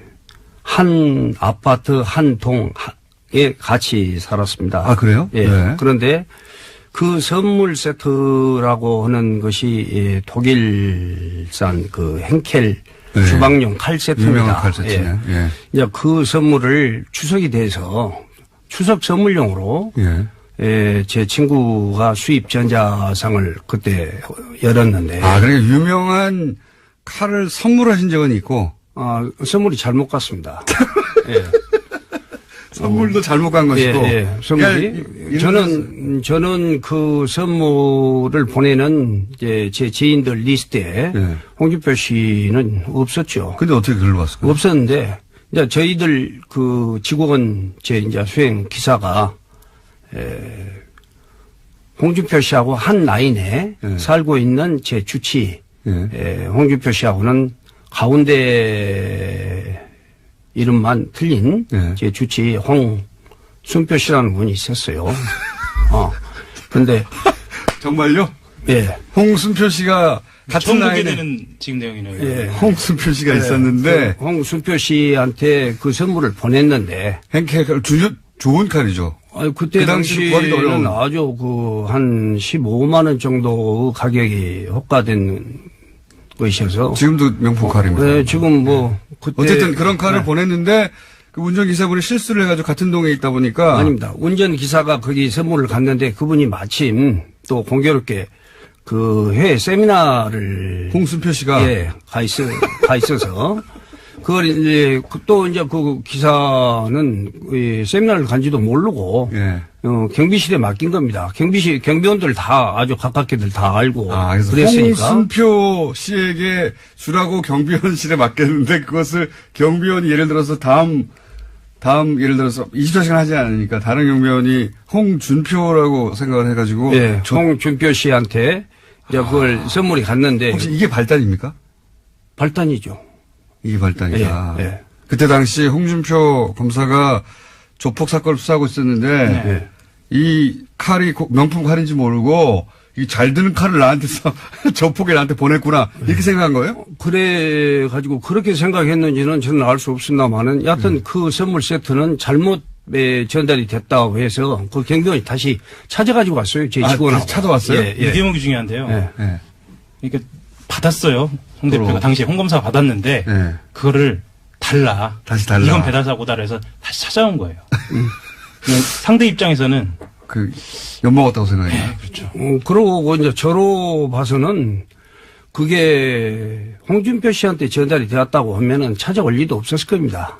잘못 전달이 되었다고 해도 네, 네. 뭐 다른 한 세트 다시 제 홍준표 씨한테 주치의한테 보내면 다시 되니까. 보내면 되니까. 홍준표 검사도 보낼만 할 지역에서 네. 검사라는 직책을 가지고 활동을 하신 분인데 그 정도 선물이야 받은 것만 해도 네. 아무렇지 않는 일 아니겠습니까? 그래서 전혀 그런 점에 대해서는 생각할 것도 없습니다만은 여하튼 공교롭게 그런 일이 있어가지고 그런 일이 있었다. 그 전에 홍준표 씨하고 만날 수 있었던 기회가 있었습니다만은 그때도 그 유일하게 광주에서는 하나밖에 없었던 골프장에서 첫 만남이었습니다. 네. 예, 첫 만남이었는데 홍준표 씨하고 같이 왔던 친구가 홍준표 씨하고 인사를 좀 한번 하면 어떻겠냐 하는데 내가 골프장에서 저도 지인들하고 와서 또 클럽하우스에서 식사를 하는 자리여서 또 이제 홍준표 씨를 찾아가서까지 인사를 꼭 드려야 되는 그런 입장이 아닌 것 같고 그래서 그냥 제가 거절했던 적이 있었어요. 근데 처음 본 거는 골프장에서 보셨고. 예, 그렇습니다. 처음 또 연결된 인연 칼 배달, 5배달 사건이네요. 네. 이 두 가지 사건이 모두 다 당시 홍준표 검사의 자존심을 자극하는데요. 홍준표 대표가 내놓은 자서전에 이 대목이 등장합니다. 그러니까 첫 번째 대목, 그러니까 처음 만났던 대목에서는 어떻게 묘사를 하냐면요. 이 영은환 씨 같은 경우에는 지금 본인한테 먼저 홍준표 당시 검사 쪽에서 와서 만나자고 했다라고 이야기를 하는데 홍준표 검사가 써놓은 걸 보면 자기의 지인이 여운환 씨라는 사람을 만나보지 않겠습니까라고 이야기를 했고 홍준표라는 사람이 아니 내가 어떻게 조폭을 만나느냐라고 묘사되어 있어요. 조폭을 만나느냐. 예. 그 당시에 이미 본인은 연한 씨를 조폭으로 특정하고 있었다. 이런 식의 이제 진술이네. 그 회고네요. 그렇죠. 그런 식으로 회고하고 있고 또 하나는 그것을 달리 해석하자면 그만큼 이쪽에서 원래는 홍준표 쪽에서 먼저 만나자고 했는데 그것을 거절당한 것에 대한 어떤 마음도 마음의 양심이 좀 남아 있었다. 있었지 않았는가. 그러기가. 예. 물론 이것은 이제 홍준표 대표의 이야기를 말을 들어봐야 합니다. 네, 들어봐야 예. 하는데 예. 자 그럼 이렇게 그러면 당시 사업을 하고 계셨던 겁니까? 그렇습니다. 조폭과는 전혀 무관하십니까? 예, 저는 74년도에 참 이제 저희들 어린 시절에 뭐 젊은 시절도 아니고 어린 시절이라고 할 수 있습니다. 어린 시절에 제가 이제 방황하고 뭐 패거리들하고 몰려다니고 또 사고도 나고 그랬던 적이 있었어요. 20대 초반에요? 예. 아닙니다. 10대 때부터 20대 약간 방황은 있으셨어요. 그렇죠. 예. 10대 후반부터. 10대 후반. 예. 야, 그런 적도 있어서 또 구속도 한번 돼서 한 달 정도 구속이 되었다가 한 달 구속된 전력도 있고. 나온 적도 있고 또 이제 저는 바로 출소해가지고 네. 74년도 이후에는 바로 이제 군에도 자원 입대해가지고 군 생활도 하고 예. 또 바로 또 군 생활 마치고 나서는 결혼을 또 바로 했습니다. 예. 예. 그래서 저는 74년도 이후에 홍준표 씨를 제가 92년도에 이 사건이 나서 기소가 됐으니까 17, 18년 동안에 단 한 번도 여하튼 작은 사소한 일 가지고도 파출소나 뭐 경찰서에 조사 한번 받아본 적도 없습니다. 그 사이에 예. 조폭과 연루된 적도 없고. 예, 물론입니다. 그런데 유일한 기록은 어릴 때 이제 한 달 정도 이제 그런 건달 생활을 어렸을 때 했다고 할 수 있죠. 그것이 이 연결고리가 됐을 수도 있을 것 같은데. 그렇죠. 말씀대로라면. 그런데 이렇게 18년, 20년 가까이 전혀 무관하게 사업을 하셨는데 어쩌다가 이렇게 뭐 기소를 하고 수사를 하려면 건덕지가 있어야 되잖아요. 그렇죠. 건덕지가. 네. 무슨 건덕지로 이렇게 연결이 되신 겁니까? 연루가 되신 겁니까? 혹은 조작을 한 겁니까? 그러니까 이제 그런 이유에 대해서 사실 홍준표 씨를 만나는 기회가 있었으면 제가 한 번이라도 물어볼 수도 있었을 건데 네. 예, 전혀 그런 만남이나 통화 한 번도 해본 적이 몇십 년 어느 날 동안 갑자기 없었으니까. 어느 날 갑자기 조폭 간부가 예. 되신 거예요? 이제 그 홍준표 씨는 아까 말씀드렸다시피 골프장에서 만났을 때 제가 거절하고 예. 그 뒤에 홍준표 씨가 또 자기 밑에 계장부를 시켜서 저하고의 만남을 또 주선을 했는데 이제 그때도 만나기로 다 약속을 하고 다 정해놓은 시간 1시간 전에 갑자기 홍준표 씨가 또 취소를 했어요. 복수한 건가요? 예, 취소를 하고 그 다음에는 또 그런 분이 그 아까 그 골프장에서 자기한테 그 제안을 이제 인사를 한번 받으면 어떠냐고 소개를 했다는 이제 그 사람을 통해서 또 저를 만나자고 연락을 해옵니다. 그래서 91년도 9월 말 정도로 기억을 합니다마는 그때 홍준표 씨를 자기 사무실에서 예.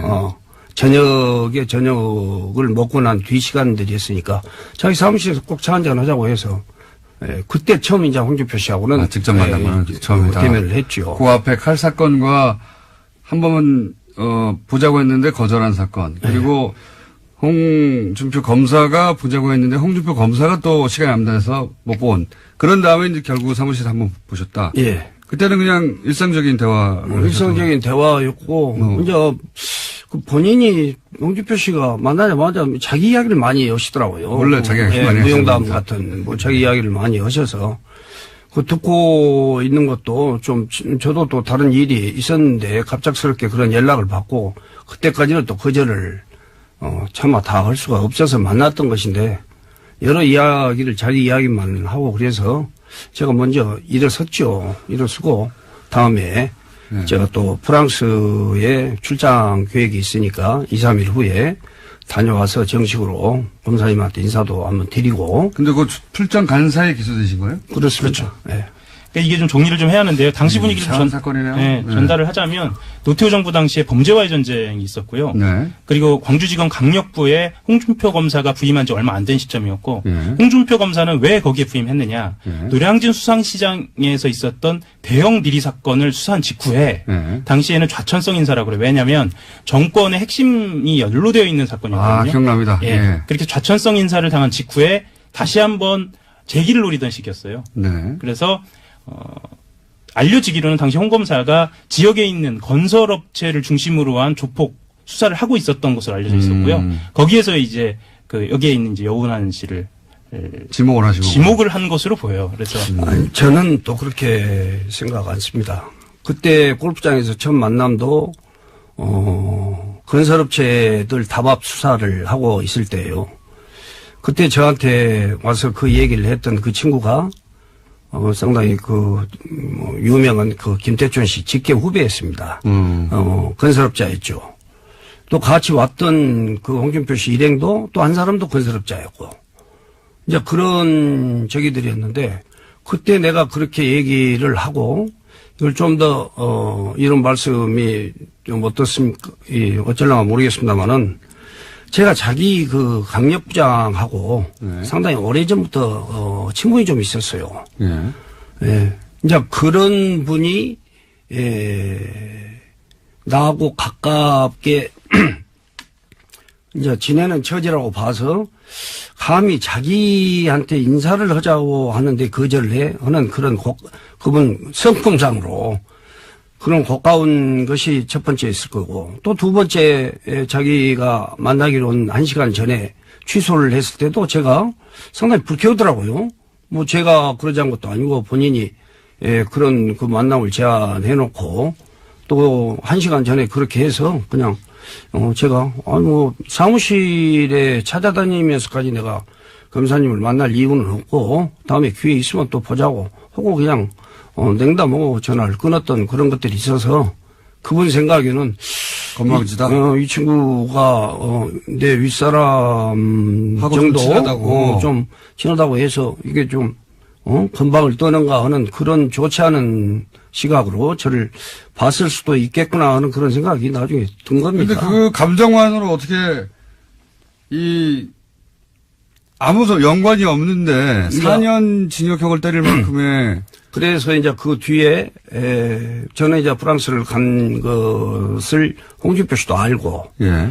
또 공교롭게 그 즈음에 국제 BJ파 두목으로 기소가 되어서 1심에서 두목으로 인정이 되어가지고 재판을 받던 사람이 있었습니다. 다른 두목으로 실제로 있었는데 그 사람이 경찰에서 구속되어가지고 검찰로 송치되고 검찰에서 법원으로 기소되어가지고 법원에서 두목으로 인정을 받고 형을 5년인가 받은 사람이 있었는데 김모 씨라고.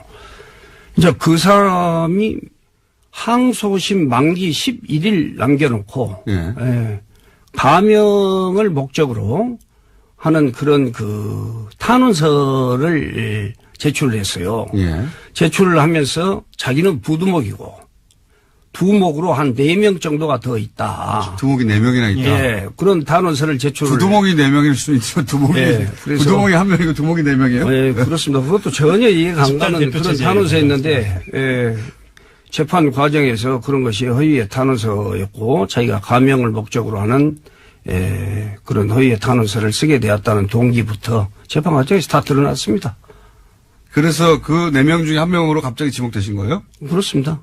그게, 이 사건이 연루돼서 4년을 사신 출발입니까? 아니, 그랬는데, 이제 홍준표 씨가, 저를 두목으로 기소를 한 그 기소 내용에, 전체적인 내용은 제가 전부 1심에서부터 대법까지 무죄 판결을 받았습니다. 그러면 유죄 판결을 받은 대법은? 유죄 판결을, 그래서 이번에 이제 이런 재심 신청을 하게 됐는데요. 이제 유죄 판결을 받은 그 증거법이, 국제 PJ파의 조직원에 진술이 하나 있었습니다. 진술이 하나, 조직원의 진술이 하나 있었다? 그렇죠. 근데 그건 검사의 기소 내용에는 전혀 없었던, 그런 진술 하나를 법원에서 인용해가지고, 저를 자금책 겸 두목의 고문급 간부라는. 두목으로 지목한 것에 대해서는 다 무죄가 됐는데. 전체 무죄를 받았죠. 근데 조직원의 진술이 하나 있었는데. 네, 한 줄. 한 줄이요? 예.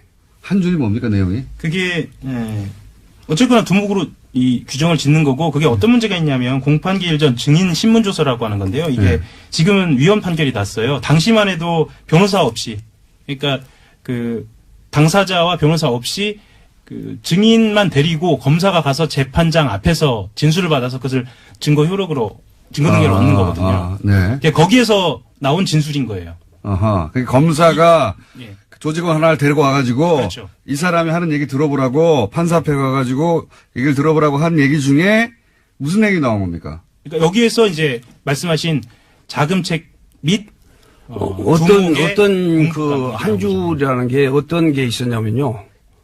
재판 과정에서 이제 다 그게 나왔습니다만은 그 조직원한테 여운환이라는 사람이 국제 PJ파에서 했던 일은 뭐이냐 하고 물었습니다. 네, 뭐이냐라고 물었습니까? 뭐가 있냐. 그러니까 그 사람이 졸제 그런 기억나는 일이 없고 그런 일이 없었으니까 축구 시합을 하는데 찬조금을 좀 내놓은 적이 있고 두목의 자기 두목 그 김모 씨한테 뭐 사건이 나면은 피해라. 그런 전화를 김모 씨한테 해줬다고 들었습니다. 그게 다입니다. 그게 다예요? 예. 그러니까 축구 시합할 때 찬조금을 냈고 사건이 나면 피해라고 하는 전화를 했다는 이야기를 들은 적이 있다. 예, 두목한테. 두목한테. 그렇게 하니까 그런 전화 하신 적이 있고요? 없죠. 그 축구 시합에 뭐 저희들은 그런 전화나 찬조금을 낸 적도 없고요. 전혀 없죠. 그것은 그래서 두목으로 기소를 한 사건을 전체적으로 무죄를 주면서 마치 자금책 겸 두목의 고문급 간부라고 한다면은 두목의 고문급 간부라겠습니다. 그렇게 한다면은 두목 심부름이라는 사람인데 완전히 우리 말로 시세 말로 최고의 폭력 조직의 두목에서 완전 호구로 전락이 된 그런 판결을 받아버렸습니다. 돈 실무를 하는 사람으로 막 바꾼 거예요? 돈이나 축구 시합을 하는데 음료수 값이라도 내놓고 하는 그런 사람. 또 그런 사람이었다면 홍준표 씨가 저를 그런 적으로 기소를 할 리가 없죠. 막 1계급 특징을 걸어놓고 했는데. 여기서 칼베다 사건이 중요한데요. 처음에 영장을 쳐놓고 수배를 때린 다음에 그때 등장하는 게 칼베다 사건이에요.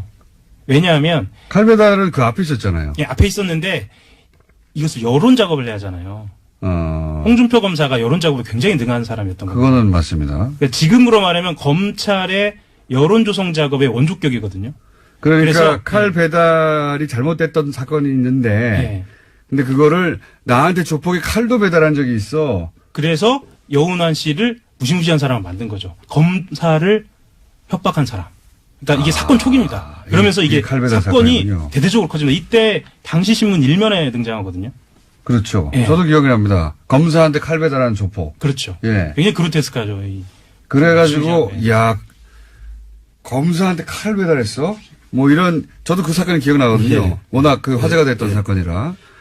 그거 하나 잘못 배달을 간 홍순표 씨한테 간 것이 잘못 배달을 간 것이. 그 하나로 그렇게 만들어 놓은 그거하고 그러면 그 칼배달 사건과 지금 말씀하신 누구 하나 데리고 와가지고 이 한 일이 뭐야 그랬더니 축구 시합에 찬조금 내고 전화한 적이 있다. 요거 두 개 가지고 가신 거예요, 그럼? 그렇습니다. 다른 내용이 아무것도 없어요? 그러니까 찬조금을 냈다 뭐 됐다 하는 것은 홍준표 씨의 생각하고는 전혀 딴 이야기였죠. 홍준표 최초 기소는 두목이었는데. 두목이었고 또 두목으로 기소를 하기 전에 그런 증거 보전 절차를 통해서 조직원을 데려다가 그렇게 한 겁니다. 교도소에서 나온 지 얼마 안 된 사람을. 자금책으로 바꾼 거네, 그때는 또? 아니죠. 자금책으로는 홍준표 씨는 한 번도 그런 시시한 유치였다 보면 홍준표 씨가 그렇게 막 어마어마하게 만들어가지고 그렇게 한 거야, 할 수가 없죠. 할 수가 없는데 그런 진술은 홍준표 씨한테는 아주 오히려 더 위험한 진술이었다고 생각을 합니다. 그렇죠. 의도하고. 두목인데 뭐 예, 수시로 찬조금 내는 거는 예, 그건 머리 안 되는 건데. 가게 오면서 보호받을 대가로 그랬다는 것인데 판결문에 그렇게 나옵니다. 근데 가게를 하셨습니까? 아니 저는 이제 관광호텔 업도 하고 또 관광호텔 호텔 오락실도 하고 뭐 제조 공장인 수출어플 공장도 하고 여러 사업들을 개발 사업도 하고 그렇게 했었습니다. 아하. 그리고 핵심적으로 이상한 부분은 예. 이 칼베라 사건이 예. 기소 내용에 포함되어 있지 않는다는 거예요. 그러니까 검사를 협박한 협박했다라고 하면 이건 대대적으로 문제를 삼아야 기소 내용이 하거든요. 없다. 아예 없습니다. 자, 그러면 그 두 가지가 전부인데 이게 어떻게 이 두 가지만으로 대법원 확정 판결이 나죠? 그러니까 그것은 검사의 기소 내용에 대해서는 재판부가 예. 전체를 무죄를 다 줬습니다. 혐의 없는 걸로. 예. 근데 이제 그 재판부에서 그 법률 하나를 인용해가지고. 그 문구 하나를. 그때는 나중에는 위헌 판결이 났습니다만은 그 근거법이. 그러면은 당시에 뭐 예를 들어서 입금이라든가 네. 뭐 현금을 배달한 사람이라든가 아니면 출금 입금 내용이라 뭐 없었습니까? 아무것도? 전혀 없었죠. 그 진술이 전부돼요? 예, 전부죠. 진술 딱 한 줄. 그 실제로 이 국제 PJ파라는 이름의 연원이 어떻게 나왔는지부터 시작해서 이걸 어떻게 구성했는지까지 다 이 연원 씨를 중심으로 해서 이미 각본이 짜여 있었고 가장 핵심적으로 필요했던 건 조직원의 진술이었던 것 같아요. 그러니까 사건을 다시 복귀해 보니까. 나중에 끼워 맞춘 것이다. 예. 그렇게 연원 씨는 지금 주장을 하고 있는 거고 사실 홍준표 대표는 26년 동안 대답을 하고 있지 않은 거고요. 그러면 여기서 재심은 지금 말씀하신 지금은 위헌이 된 네. 예. 그런 방식의 진술. 네. 예. 그것에 대해서 재심 청구, 그 부분을 재심 청구하신 겁니까? 예. 그것만 재심 청구입니다. 그 부분만입니다. 네, 나머지는 전부 무죄를 받았으니까. 그거 하나만 가지고 결국은 확정 판결 4년을 받으셨습니까? 예, 그렇습니다. 이거 24년 동안 정말 억울해하셨겠네요. 말씀대로라면. 이루 말할 수 없습니다. 그러면 그거 외에 그게 말하자면 그게 조작의 전체인가요? 조작이라고는 제가 그러니까 홍 검사 시절의 사건 내용을 조작했다고 했을 때 요 한 줄의 진술과 그리고 칼 배달 요게 사건 내용 전체인 거 아니에요, 그죠? 핵심적으로는 그렇게 남아 있는 거죠 지금. 남아 있는 거고. 나머지 무죄를 받은 것들은 무죄를 받은 내용 전체가 조작이었다. 뭐 조작이라기보다 본인 저는 이제 무죄를 받은 내용은 조작이라고 할 수 없죠. 두목도. 홍준표 씨가 그런 자기의 시각으로 자기 생각을 가지고 그렇게 구성을 한 것이다. 열심히 뭐 수사해서 저를 기소를 했지 않겠습니까? 했는데 이제 그 부분에 대해서는 전체적으로 1심에서부터 무죄를 받았던 거니까. 조폭의 PJ파의 두목이라고 하는 부분들은 다. 그건 다 없어진 겁니다. 다만 1심, 2심 대법원은 다 무죄 판결을 받았고. 홍준표 씨가 그런 전혀 맞지 않는 칼 배달 사건이랄지 뭐이랄지 하는 것도 그 해프닝이었고 또 그 점에 대해서도 너무나 당사자니까 잘 아는 일을 또 수사나 공판 과정에서 단 한마디 언급도 없었던 그런 일을 가지고 처음에 제가 불란서에서 돌아가지고 바로 내려가겠다고 하니까 일단은 그걸 좀 제지하더니 자기가 그냥 언론에 그걸 내고 방금 말씀하신 거는 하고 홍준표 검사하고 지금 통화를 하고 있었다는 얘기예요. 영원한 씨가 지금 내고 한마디로 모래시계 사건 자체가 가짜라는 얘기네요. 모래시계 사건은 그렇다고 볼 수 있어요. 완전히 가짜죠. 완전히 날조된 거죠. 심지어 어떤 내용도 나오냐면요. 그 영은한 씨가 제출한 그 재산 목록이 있거든요. 이 재산 목록에 모래시계 그 화면에 등장해요. 아, 그래요? 네. 그만큼. 왜냐면 이게 모델이었으니까요. 네, 그만큼 모델은 모델이었어요. 근데 알고 보니까 그 사건이 영은한 씨 주장을 그대로 받아들인다면 이건 조작이죠. 야, 여기 이제 충격적인 내용인데요. 칼 배달 사건을 그렇게 포장해서 그렇게 자작해서 날조시켜서 만든 이걸로 홍준표 씨는 정치에 입문도 했다고 저는 봐집니다. 그리고 전혀 없었던 그런 수사할 때 한마디 언급도 없었던 그런 일들을 어떻게 그렇게 만들어가지고 그런 일이 있을 수가 있거든요. 그 사건에서 가장 핵심적인 그 증거라고 한다 보면 그 이상의 증거가 어디가 있겠습니까? 알겠고요. 네. 오늘은 여기까지 듣고요. 네. 저희가 홍준표 대표, 혹시 홍준표 대표 반론 청구 지금까지 홍준표 대표는 이 사안에 대해 실제로 이게 책이 나왔거든요. 네. 책이 나와서 지금 말씀드린 내용이 거기에 포함되어 있어요. 홍준표 대표는 일체 대응하고 있지 않습니다. 그렇군요. 네. 저희가 한번 예, 뉴스공장에서 한번 반론을 해보겠습니다. 예, 반론을 요청을. 하실지는 모르겠는데 지금 용원환 씨 주장대로 하면 그동안은 이제 재심을 청구 못 하셨는데 지금 재심 청구하시면서 밝히는 이 내용이 충격적이거든요. 사실은. 야, 오늘 여기까지 하고요. 당사자 반론을 저희가 한번 요청해보고 반론이 없으면 또 한번 모시겠습니다. 반론이 없기 때문에 오늘 여기까지 일단 첫 번째 순서로 들어보겠습니다. 요거 금방 끝날 사건 아닌 것 같거든요. 네. 네. 23년 만에 재심을 청구하신 모래시계의 실제 주인공 여운환 씨 그리고 한겨레21의 밉상하영 이슈팀장이었습니다. 다시 모시겠습니다. 감사합니다. 예, 감사합니다.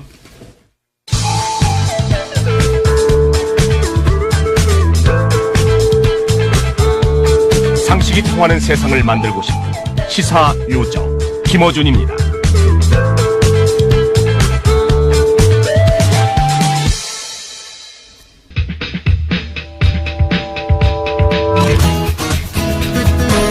네, 제가 오늘 전체적으로 시간을 까먹어가지고 한 5분에서 10분까지 밀려서 불친절 AS 없습니다.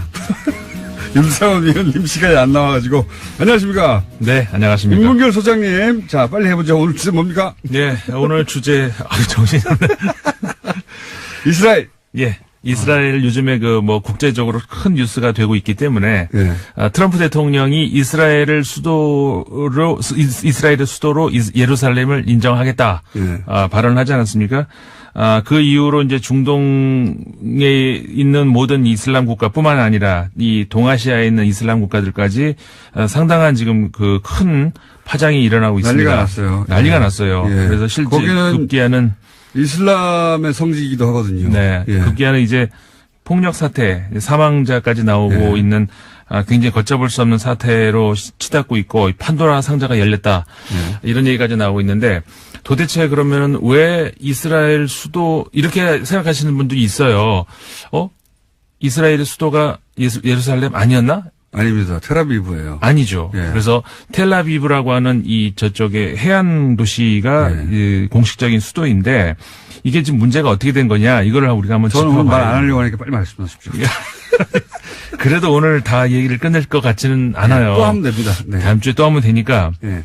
그러니까 이게 사실 우리가 이 코너 우리 처음 시작할 때부터 이스라엘 얘기를 했었죠. 맞습니다. 그러니까는 그 지역에 팔레스타인 지역에 이스라엘과 팔레스타인이 거의 동시에 들어왔는데 이스라엘이 점령을 했죠 처음에. 그래서 1000년 동안을 이제 지배를 했습니다. 근데 그 이후로 이스라엘이 그 지역에서 이제 떠나죠. 네. 그러면서 그 이후로 2000년 동안을 팔레스타인이 지배를 하죠. 예. 그러다가 이스라엘이 1949년에 48년에 건국을 하죠. 예. 그러면서 이 예루살렘 지역이 이제 문제가 되기 시작을 하는 것인데 아까 말씀하셨다시피 예루살렘은 역사적으로 그리고 종교적으로 굉장히 중요한 지역이죠. 그러니까는 기독교, 유대교, 그다음에 이슬람교가 모두 성지를 그곳에 가지고 있습니다. 이게 그러니까 우리 고조선 시대 네. 쪽에 그때 내 땅이었다니까 아니야 그때 그 다음에 바로 내 땅이었잖아. 그렇죠. 고조선 시대 이야기예요 이게. 네. 그래서 이걸 어떻게 트럼프가 지금 해결할 수 있습니까? 치료적 자기가. 지배라고 하는 어떤 그런 것으로도 풀 수가 없는 이유가 우리 중동 전쟁이라고 해서 이제 1차, 2차, 3차 있었지 않습니까? 네. 근데 3차 중동 전쟁에서 이스라엘이 대승을 거두죠. 그러면서 점령했던 모든 땅들, 그 안에는 시나이 반도도 들어가잖아요. 네. 그리고 이스라엘도, 예루살렘도 같이 들어가요. 이게 네. 동안 지구까지. 그런데 시나이 반도 같은 경우도 그러니까 불법 점령이다 싶어서 다시 돌려줬잖아요. 네. 근데 예루살렘 동쪽 지구는 돌려주질 않았어요. 네. 사실상 그 불법 점령을 하고 있는 중이죠. 국제법상 불법 점령이라고 다들 보고 있는데 네. 미국도 과거에는 그렇게 봐왔어요. 그렇죠. 근데 트럼프가 그게 아니다. 네. 이거 이스라엘 거라고 선언해버린 거죠. 네, 그렇죠. 그러니까 이스라엘 자체적으로는 그 수도가 예루살렘이다라고 자기들끼리는 선포를 해버렸는데 국제사회는 인정 안 했거든요. 거기에 반발해서 국제사회가 외교관들을 철수시키기까지 했거든요. 예. 그리고 이제 거의 대부분의 대사관은 아까 말씀하셨던 텔라비브에 다 있습니다. 거기가 미국도 거기 수도니까. 있었고요. 미국도 예. 거기. 근데 미국에서 이거를 예루살렘으로 옮기겠다. 이렇게 발표까지 한 거죠. 그러면서 공식적으로 미국 트럼프 대통령이 말을 했다고 미국의 공식 입장이라고 우리가 과연 할 수 있을까는 우리가 생각할 수 있지만 끝나갑니다. 어쨌든 그렇게 트럼프 대통령이 발표를 해버린 거죠. 3,000년 된 갈등에 불을 지른 겁니다. 그래서 이게 역사적으로 무슨 의미일까? 이거를 다시 짚어봐야 다음 되는데 주에 해야 합니다. 다음 주에 짚어봐야 되겠습니다. 김태원 의원이었습니다. 안녕.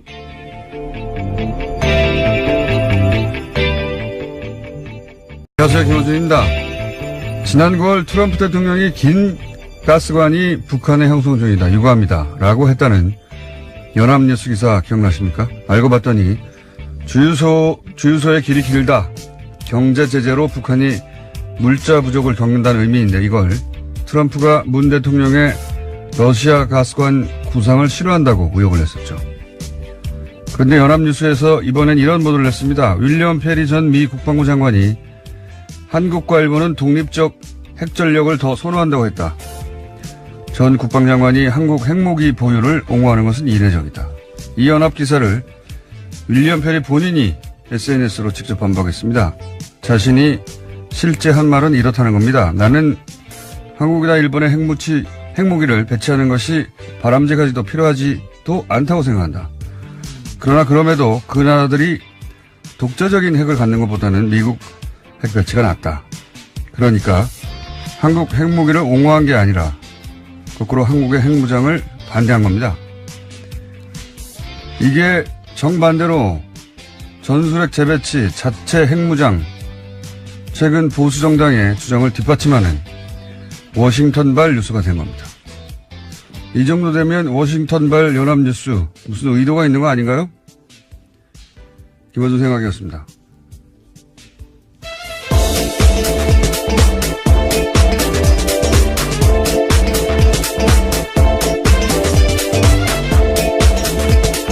시사인의 김은지입니다. 월요일과 목요일 날 바람이 주로 새는데 오늘 해보니까 평상시보다 절반 정도 셉니다. 괜찮다는 의미시죠? 완전히 괜찮진 않고 평상시보다는 좀 나았다. 예. 이 기사 보셨어요? 예. 네. 그 해당 기사를 조선일보 등이 또 인용을 해서요. 문제가 2차적으로도 발생했었습니다. 그러니까요. 예. 이건 이렇게 본인이 미국의 전직 고위 관료가 본인이 직접 반박하는 경우는 제 기억엔 별로 없는데 정말 민망한 일이죠. 미 국방부 장관 출신이 다른 나라 핵무장을 지지할 리가 있나요? 예. 이 워싱턴발 연합뉴스 기사는 뭐랄까요? 반문재인 관점에서 해석할 어떤 마인드가 항상 준비되어 있는 게 아닌가. 그런 의문을 가지지 않을 수가 없어요. 이 기사를 쓴 기자가 지난번 러시아 가스관 오역한 그렇죠. 같은 기자입니다. 하여튼 정반대의 뉴스가 최근에 한번 쭉 퍼졌었는데 당사자가 아니라고 했는데 또 똑같은 연합뉴스발이었습니다. 자, 첫 번째 뉴스는 뭡니까? 네, 주성영 전 한나라당 의원이 박주원 국민의당 최고위원으로부터 입을 맞춰달라는 회유를 받았다라는 오늘 아침 경향신문 보도가 있습니다. 박 최고위원은 2008년 김대중 전 대통령 비자금 의혹 제보자로 지목된 상태인데요. 하지만 지난주에 해당 보도가 나가자 바로 부인하는 기자회견을 열었습니다. 그러면서 주성영 전 의원도 어처구니 없어 한다 이렇게 밝힌 바가 있는데요. 이에 대해서 주 전 의원이 정면으로 반박한 겁니다. 박 최고위원의 해명이 거짓말이라는 건데요. 해명을 보면 이렇습니다. 주 전 의원의 말은 이런데요. 박 최고위원이 DJ 비자금 사건 제보자로 언론에 공개된 후에 여러 차례 나한테 전화를 걸어왔고 자기의 진술에 맞춰서 이야기를 해줄 수 없겠냐라고 부탁했다라는 겁니다. 그러다 자신이 검찰에 다 기록이 있는데 어떻게 부인하냐면서 자신은 언론과 접촉을 최대한 안 할 테니까 알아서 하라고 했다라는 겁니다. 박주원 최고위원이 거짓말을 하는 것 같습니다. 왜냐하면 본인 주장으로는 기자들이 노무현 대통령 서거의 시계 이런 거 비꼬는 칼럼도 썼었고 정치 성향이 흔히 하는 말로 친이 아니냐. 그 외에도 예를 들어서 노정면 기사가 긴급 체포되고 구속되고 그럴 때 이런 글을 썼거든요. 예. 그래서 좀 자세한 내용은 잠시 후에 다루겠는데, 왜 YTN이 그 구성원들이, 신임 사장에 대해서 내정자를 두고 결사 반대하고 있는지는 잠시 후에 다뤄보겠습니다. 자, 다음 뉴스는요? 네, 요즘 SNS를 보면요. 해시태그 노 러시아 노 게임. 그러니까 러시아 없이는 올림픽도 없다라는 내용이 조직적으로 유포되고 있다고 동아일보가 아침에 보도했는데요. 국제올림픽위원회가 도핑 이유로 러시아 국가 선수단을 출전 금지하자 1,700개였던 이 해시태그가 불과 몇 시간 만에 9,000개로 뛰어올랐다라고 합니다. 보이지 않는 손이 민족 감정을 교묘하게 이용해서 이것들을 퍼뜨리고 있다라고 로이터가 보도하고 있다고 합니다. 로이터가 러시아 댓글 부대를 로이터 이거 음모론잖아요. 러시아에서 이 기사의 요점 이거죠. 러시아 댓글 부대가 올림픽 관련해 가지고 가동되고 있다. 네, 라고 네, 로이터 발로 지금. 네, 동아일보가 로이터를 인용한 보도인 건데요. 로이터에 따르면 지난해 미국 대선 때 러시아가 즐겨 쓰던 방식을 이번에 또 쓰고 있다라는 겁니다. 그러니까 로이터가 지금 러시아 댓글 부대 내용을 얘기했는데 댓글 부대 얘기하니까 옵션 열기 제가 예언 하나 할까요? 문재인 지지 댓글에도 이제 옵션 열기 문구가 포함된 게 나올 겁니다. 네, 물타기 대응. 과거 시발단 제가 5년 전에 처음 문제 제기했을 때 대응 패턴이 있어요. 이제 시발단 의심 아이디를 제가 주르륵 온라인상에 게재를 했었는데 그러자 거기에 포함된 아이디들이 나는 시발단이 아니라고 실제 유저라고 항의하는 가짜 유저들이 등장했었고 실명이라면서 사진도 막 붙이고 다 가짜였어요. 가짜 사무실 대응처럼. 그리고 문재인도 댓글 부대에 있다. 뭐 이런 얘기 있었거든요. 물타기로. 이번에도 예언합니다. 이제 문재인 지지 댓글에 옵션 열기가 포함된 그런 댓글들이 나올 거예요. 예. 똑같은 대응 방법. 그거 외에도 별로 쓸 게 없거든요. 한번 검색해 보세요. 그리고 캡처해 주세요. 다 그거 옵션 열기 문구가 있는 문재인 지지 댓글인 척 하는 것도 댓글 부대입니다.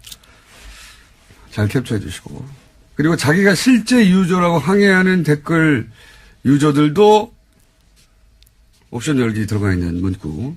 그거 내가 단순 실수한 거다. 또 댓글 부대입니다. 실명이라고 등장하는 사람들도 댓글 부대입니다.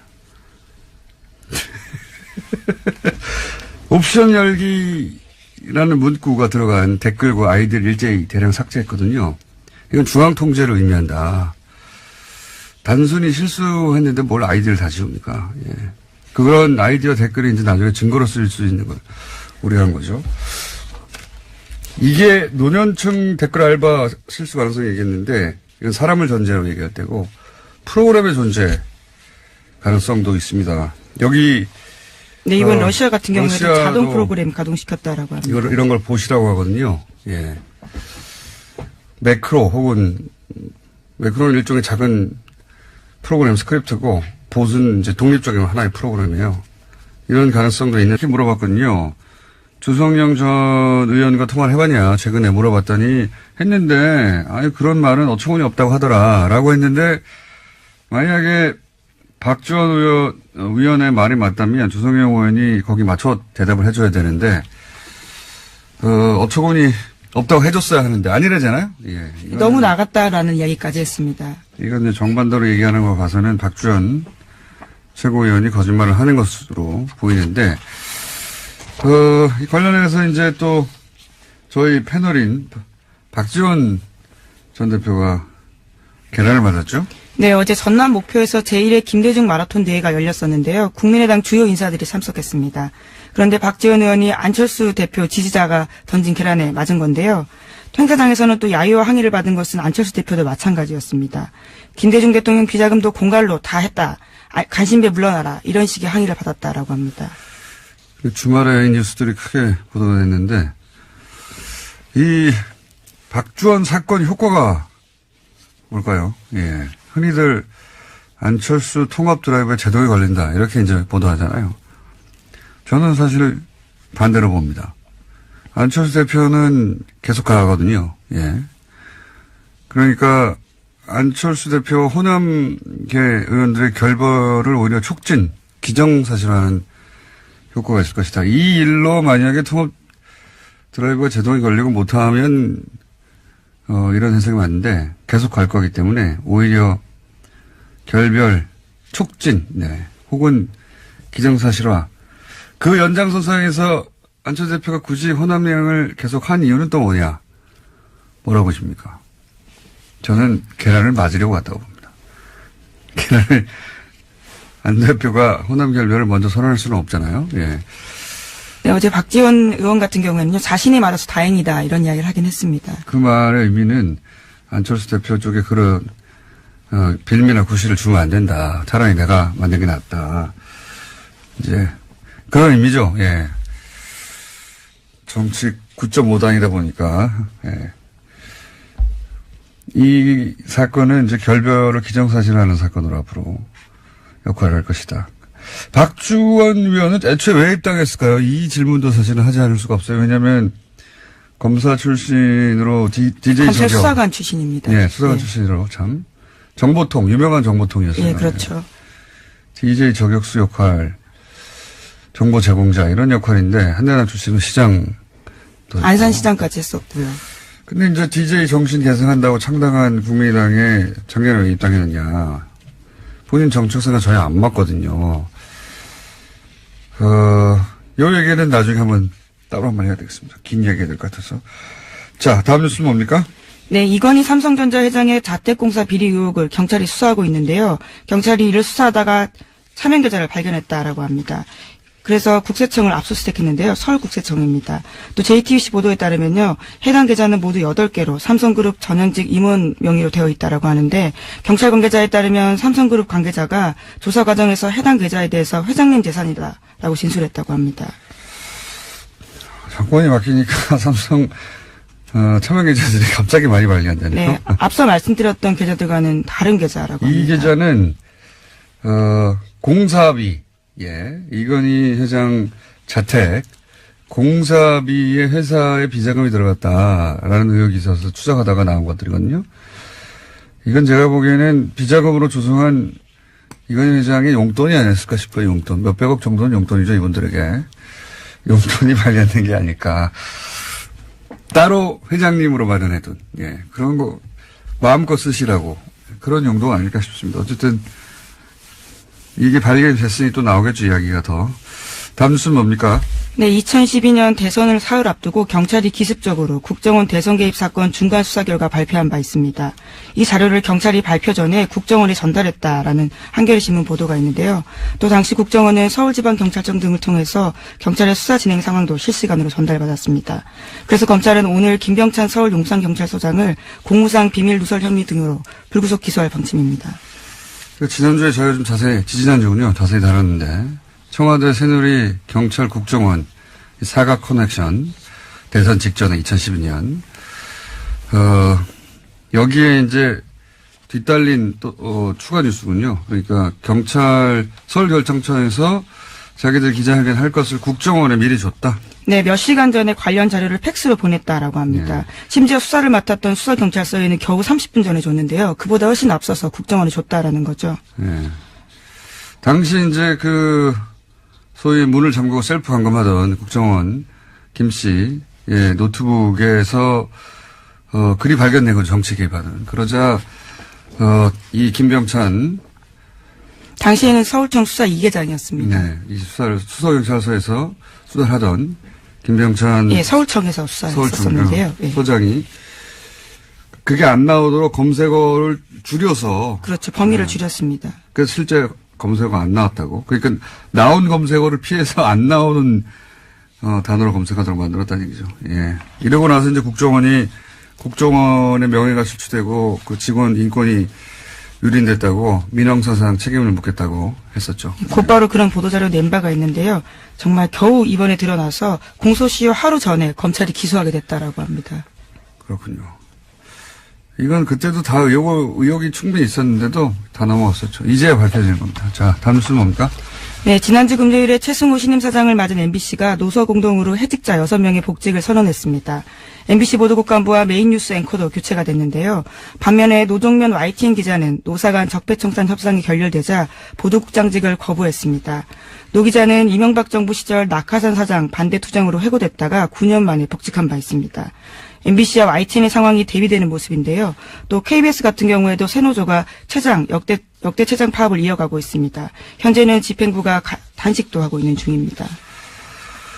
자, 이 YTN 소식은 사실 언론에 잘 보도가 안 됐었는데 지금 노사가 사실 격한 대립 중이거든요. 뉴스가 나오다 보니까 아무 일 없는 줄 알고 계신 분도 많은데 최남수 YTN 내정자를 두고 노사가 대립 중인데 왜 최남수 내정자를 문제 삼느냐, 내부 구성원들이 YTN에. 저희가 오늘 잠시 후에 인터뷰를 하겠지만, 이분이 과거에 어떤 일을 했었냐면, 예를 들어서, 이명박 대통령이 2009년에 기부한다고, 알고 봤더니 그거 이제, 비자금을 다루는, 비자금을 숨기기 위한 또 다른 방식에 불과했는데, 뭐라고 했었냐면, 위대한 부자의 아름다운 선행, 또는 대승적 결단, 자기희생, 가난한 사람들에게 사랑의 보답 안 했어, 이 기부로.